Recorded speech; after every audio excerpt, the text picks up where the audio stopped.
शुभारंभ किया जाए और आपको बुलाने की प्रक्रिया शुरू की जाए। क्या आप सभी तैयार हैं? तो चलिए, विचारों की रोशनी लेकर चल पड़े हैं युवा कदम, भारत के भविष्य को लिखने का संकल्प लिए हुए हम। और सबसे पहले मैं आमंत्रित करूंगी उस वक्ता को जो यहाँ पर आकर लौह पुरुष सरदार वल्लभ भाई पटेल जी को श्रद्धा सुमन अर्पित करेंगे।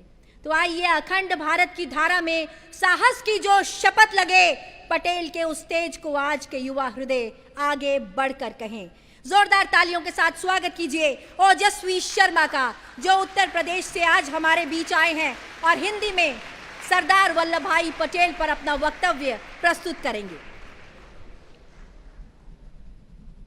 यस्मिन् सर्वाणि भूतानि आत्मैवाभूत विजानतः तत्र को मोह कह शोक एकत्व मनु पश्यत।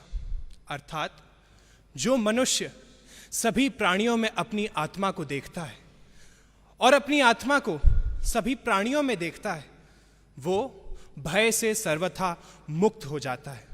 और जब मनुष्य ऐसी महान एकता को देख लेता है तो उसको न तो कोई मोह होता है और न ही कोई शोक छू सकता है। सभा में उपस्थित सभी प्रबुद्ध श्रोतागणों को मेरा नमस्कार। मैं ओजस्वी शर्मा, एमबीबीएस छात्र, doctor Ram Manohar Lohia institute of medical sciences Lucknow से आज हमारे देश के लौह पुरुष, एक संघर्षशील स्वतंत्रता सेनानी, अद्भुत तार्किक शक्ति, तीक्ष्ण बुद्धि और परोपकारी मर्म वाले बैरिस्टर, आजाद भारत के पहले उप प्रधानमंत्री, गृह मंत्री और 560 से भी अधिक रियासतों का एकीकरण करने वाले एक ऐसी शख्सियत जिनके बगैर शायद ये भारत मुमकिन ना होता। ऐसे हमारे सरदार वल्लभ भाई झवेर भाई पटेल जी की जयंती के उपलक्ष्य पर आप सभी के समक्ष एक प्रश्न लेकर प्रस्तुत हूं। यह सोचने वाली बात है कि आखिर हम हर साल इन महापुरुषों की जयंती क्या सिर्फ उन्हें धन्यवाद ज्ञापित करने के लिए मनाते हैं? शायद नहीं। शायद ये दिन हम मनाते हैं ताकि हम उनके पदचिन्हों को पहचान सकें और ना ही केवल सामाजिक जीवन में अपितु अपने व्यक्तिगत जीवन में भी उन पदचिन्हों पर अमल कर सकें, उनके दिए मूल्यों को अपना सकें और उनके देखे भारत के स्वप्न को साकार कर सकें।